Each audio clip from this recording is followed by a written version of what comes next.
जय श्री राधे, जय श्री कृष्ण। मंदिर श्री बंसी वाले महात्मा यूट्यूब चैनल की ओर से हम आप सभी भक्तों का हार्दिक अभिनंदन करते हैं।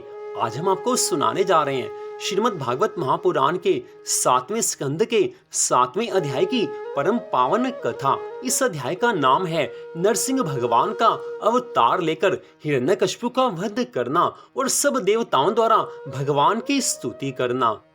इससे पिछले अध्याय की कथा में आपने सुना था कि किस प्रकार प्रहलाद जी महाराज सब असुर बालकों को ज्ञान का उपदेश करते हैं। अब उससे आगे की कथा, लेकिन उससे पहले एक छोटा सा निवेदन, मंदिर श्री बंसी वाले महात्मा यूट्यूब चैनल को आप सब्सक्राइब कर लीजिए ताकि भगवान की अन्य कथाओं को आप सुन सकें। तो अब 7वें अध्याय की परम पावन कथा। देवऋषि नारद जी कहने लगे हैं कि हे धर्मराज युधिष्ठिर, जब प्रहलाद द्वारा ज्ञान का उपदेश देने से समस्त असुर बालक भी गुरु की बताई हुई विद्या को ना पढ़कर श्री नारायण भगवान के राम नाम का जाप करने लगे, उस समय षंड और अमर्क ने आकर आश्रम में यह हाल देखा है कि सब असुर बालक भगवान के नाम का जाप कर रहे हैं। उस समय वो विद्यार्थियों से कहने लगे हैं कि तुम लोग यह क्या कर रहे हो। बालकों ने उत्तर दिया है कि इस शरीर को पाकर हमें जो बात कहनी चाहिए वही हम कह रहे हैं। हम तुम्हारी इन मिथ्या बातों को पढ़कर व्यर्थ ही अपना समय क्यों नष्ट करें।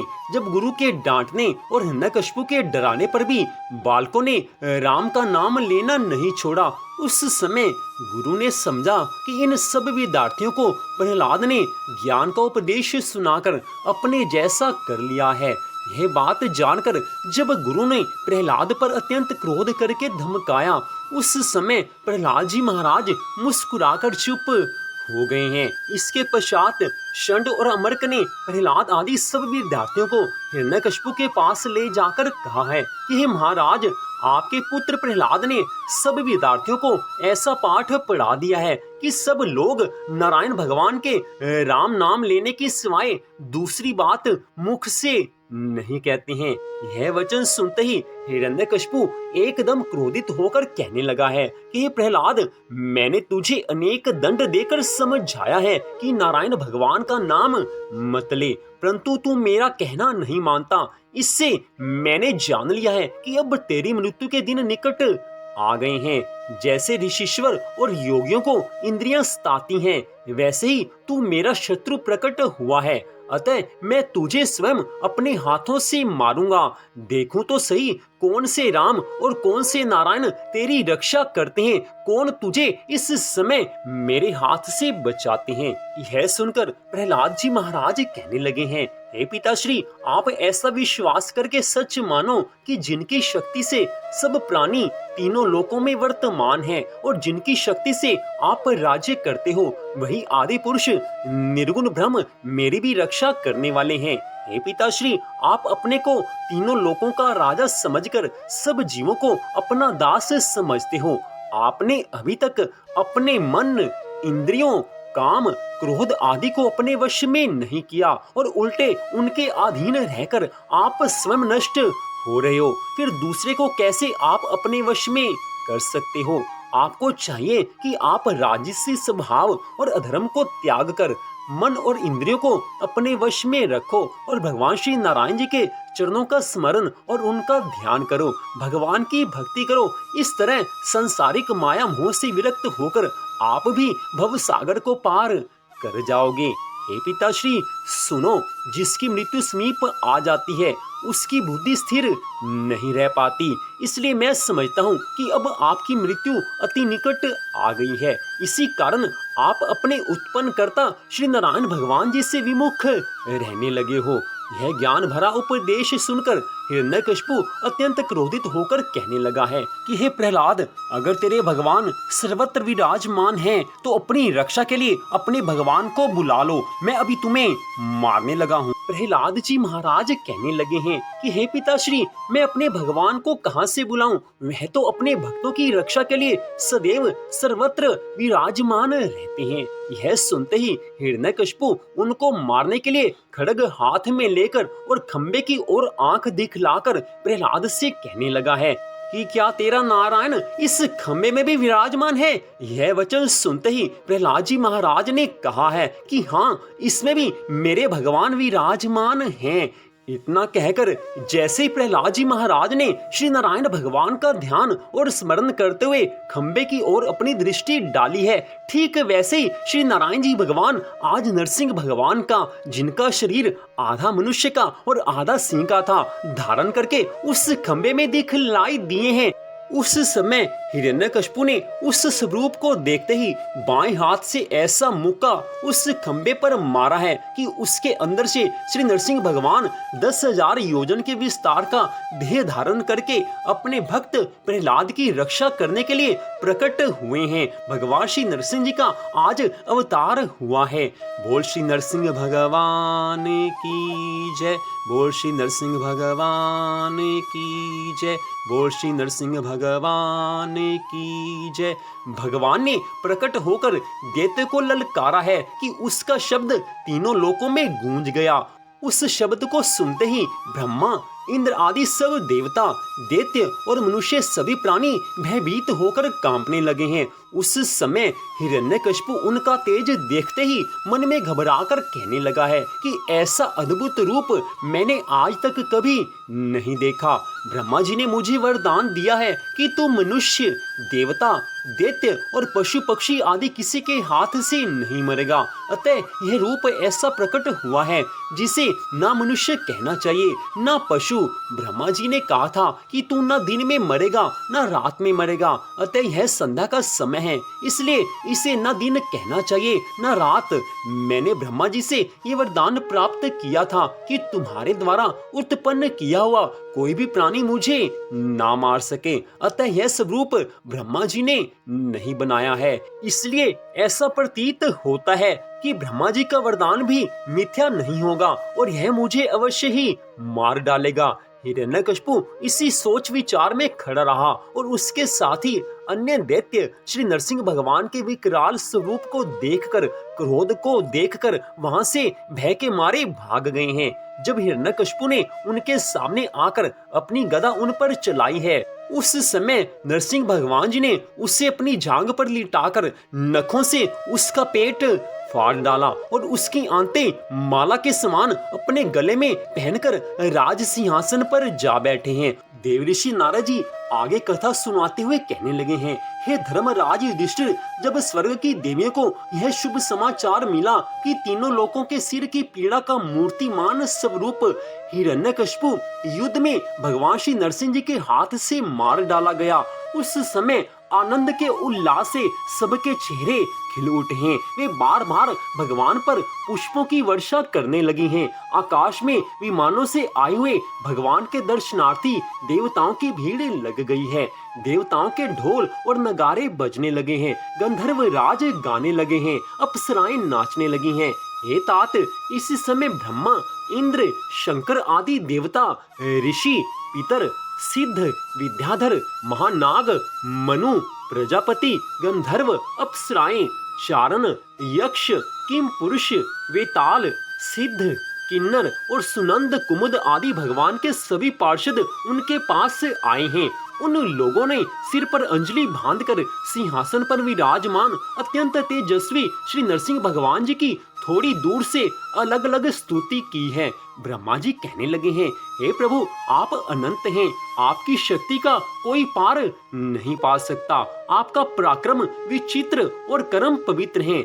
यद्यपि गुणों के द्वारा आप लीला से ही संपूर्ण विश्व की उत्पत्ति, पालन और प्रलय यथोचित ढंग से करते हैं, फिर भी आप उनसे कोई संबंध नहीं रखते, स्वयं निर्विकार रहते हैं। मैं आपको बारंबार नमस्कार करता हूँ। श्री रुद्र भगवान कहने लगे हैं, आपके क्रोध करने का समय तो कल्प के अंत में होता है। यदि इस तुच्छ दैत्य को मारने के लिए ही आपने क्रोध किया है तो वह भी मारा जा चुका। उसका पुत्र आपकी शरण में आया है, हे प्रभु, आप अपने इस भक्त की रक्षा कीजिए। इंद्र कहने लगे हैं, हे पुरुषोत्तम, आपने हमारी रक्षा की है। आपने हमारे जो यज्ञ भाग लौटाए हैं वे वास्तव में आपके ही हैं। देवताओं के आतंक से संकुचित हमारे हृदय कमल को आपने फिर से प्रफुल्लित कर दिया है। वह भी आपका ही निवास स्थान है। यह जो स्वर्ग आदि का राज्य हम लोगों को पुनः प्राप्त हुआ है, यह सब काल का ग्रास है। जो आपके सेवक हैं उनके लिए यह है ही क्या। हे स्वामिन, जिन्हें आपकी सेवा की चाह है वे मुक्ति का आदर भी नहीं करते, फिर अन्य भोगों की तो उन्हें आवश्यकता ही क्या है। सब ऋषि कहने लगे हैं, हे पुरुषोत्तम भगवान, आपने तपस्या के द्वारा ही अपने में लीन हुए जगत की फिर से रचना की थी और आप कृपा करके उसी आत्म तेज स्वरूप श्रेष्ठ तपस्या का उपदेश आपने हमारे लिए भी किया था। इस दैत्य ने उसी तपस्या का उच्छेद कर दिया था। उस तपस्या की रक्षा के लिए अवतार ग्रहण करके आपने हमारे लिए फिर से उपदेश का अनुमोदन किया है। सिद्ध आज कहने लगे हैं, हे नरसिंह भगवान जी, इस दुष्ट ने अपने योग और तपस्या के बल से हमारी योग सिद्धि गति छीन ली थी। अपने नखों से आपने उस घमंडी को फाड़ डाला है। हम आपके चरणों में विनीत भाव से नमस्कार करते हैं। नाग आज कहने लगे हैं, इस पापी ने हमारी मनियों और हमारी श्रेष्ठ और सुंदर स्त्रियों को भी छीन लिया था। आज उसकी छाती फाड़कर आपने हमारी पत्नियों को बड़ा आनंद दिया है।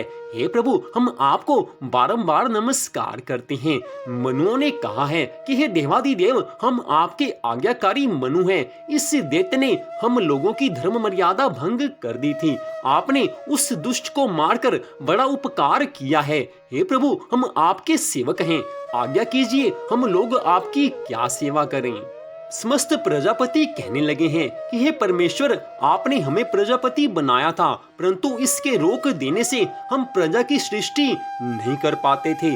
आपने इसकी छाती फाड़ डाली और यह जमीन पर सर्वदा के लिए सो गया। सत्वमय मूर्ति धारण करने वाले हे प्रभु, आपका यह अवतार संसार के कल्याण के लिए है। गंधर्व आज कहने लगे हैं, हे प्रभु, हम आपके नाचने वाले, अभिनय करने वाले और संगीत सुनाने वाले सेवक हैं। इस दैत्य ने अपने बल, वीर्य और पराक्रम से हमें अपना गुलाम बनाकर रखा था। उसे आपने इस दशा को पहुंचा दिया। सच बात है, कुमार्ग से चलने वाले का भी क्या कभी कल्याण हो सकता है। सब चारण मिलकर कहने लगे हैं, हे प्रभु, आपने सज्जनों के हृदय को पीड़ा पहुंचाने वाले इस दुष्ट को समाप्त कर दिया। इसलिए हम आपके उन चरण कमलों की शरण में हैं, जिनके प्राप्त होते ही जन्म मृत्यु रूप संसार चक्र से सदा के लिए छुटकारा मिल जाता है। यक्ष आज कहने लगे हैं, हे भगवान, अपने श्रेष्ठ कर्मों के कारण हम लोग आपके सेवकों में प्रधान गिने जाते थे, परंतु हिरण्यकश्यप ने हमें अपनी पालकी ढोने वाला कहार बना लिया। प्रकृति के नियामक परमात्मा इसके कारण होने वाले अपने निज जनों के कष्ट को जानकर ही आपने इसे मार डाला है। किम पुरुषों ने कहा है कि हम लोग अत्यंत तुच्छ किम पुरुष हैं और आप सर्वशक्तिमान महापुरुष हैं। जब सत्पुरुषों ने इसका तिरस्कार किया, इससे धिक्कारा, तभी आज आपने इस कुपुरुष असुराधम को नष्ट कर दिया है। वेताल आदि सब मिलकर कहने लगे हैं, हे भगवान, बड़ी बड़ी सभाओं और ज्ञान यज्ञों में आपके निर्मल यश का गान करके हम बड़ी प्रतिष्ठा पूजा प्राप्त करते थे। इस दुष्ट ने हमारी वह आजीविका ही नष्ट कर दी थी। बड़े सौभाग्य की बात है कि महारोग के समान इस दुष्ट को आपने जड़ मूल से उखाड़ दिया। समस्त किन्नर आज भगवान की प्रार्थना करते हुए कहने लगे हैं कि हम किन्नरगण आपके सेवक हैं। यह दैत्य हमसे बेगार में ही काम लेता था। हे भगवान, आपने कृपा करके आज इस पापी को नष्ट कर दिया। हे प्रभु, आप इसी प्रकार हमारा अभ्युदय करते रहें। समस्त पितर कहने लगे हैं, हे प्रभु, हमारे पुत्र हमारे लिए पिंड दान करते थे। यह उन्हें बलात् छीन कर खा जाया करता था। जब वे पवित्र तीर्थ में या संक्रांति आदि के अवसर पर नैमित्तिक तर्पण करते या तिलांजलि देते, उस समय यह पी जाता। आज आपने अपने नखों से उसका पेट फाड़कर वह सब का सब लौटाकर मानो हमें दे दिया। आप समस्त धर्मों के एक एकमात्र रक्षक हैं। हे नरसिंह देव भगवान, हम आपको नमस्कार करते हैं। भगवान के पार्षद आज कहने लगे हैं, हे शरणागत वत्सल भगवान, संपूर्ण लोगों को शांति प्रदान करने वाला आपका यह अलौकिक नरसिंह भगवान का रूप हमने आज ही देखा है। हे भगवान, यह दैत्य आपका वही आज्ञाकारी सेवक था जिसे सनकादि ने शाप दे दिया था। हम समझते हैं आपने कृपा करके इसके उद्धार के लिए ही इसका वध किया है। तो आज की इस कथा में देवऋषि नारद जी ने धर्मराज युधिष्ठिर को भगवान के नरसिंह अवतार की कथा सुनाई है।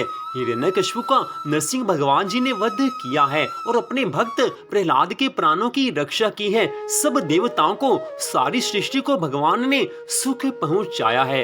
श्री नरसिंह भगवान जी के अवतार की इस कथा को जो भक्त श्रद्धा भावना से सुनते हैं, जो इसको पढ़ते हैं, उनकी भगवान सदा सर्वदा हर समय उनकी रक्षा करते हैं, उनकी सभी मनोकामनाओं को भगवान पूर्ण करते हैं। तो मंदिर श्री बंसी वाले महात्मा यूट्यूब चैनल की ओर से इस कथा को सुनने के लिए आप सबका हार्दिक धन्यवाद। वैशाख मास माध्यम की कथाएं भी प्रतिदिन हमारे चैनल पर डाली जा रही हैं, आप उस कथा को भी जरूर सुने।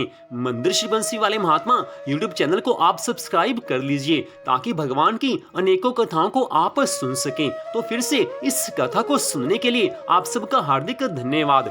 भगवान श्री राधा कृष्ण जी की, श्री नरसिंह भगवान जी की कृपा सदा आप सब पर, आपके परिवार पर बनी रहे, इसी मंगल कामना के साथ जय श्री राधा रानी सरकार की, जय श्री कृष्ण भगवान की, जय श्री नरसिंह भगवान की, जय श्रीमद् भागवत महापुराण की, जय श्री सुखदेव जी महाराज की। जय जय श्री राधे, जय जय श्री राधे, जय जय श्री राधे श्याम।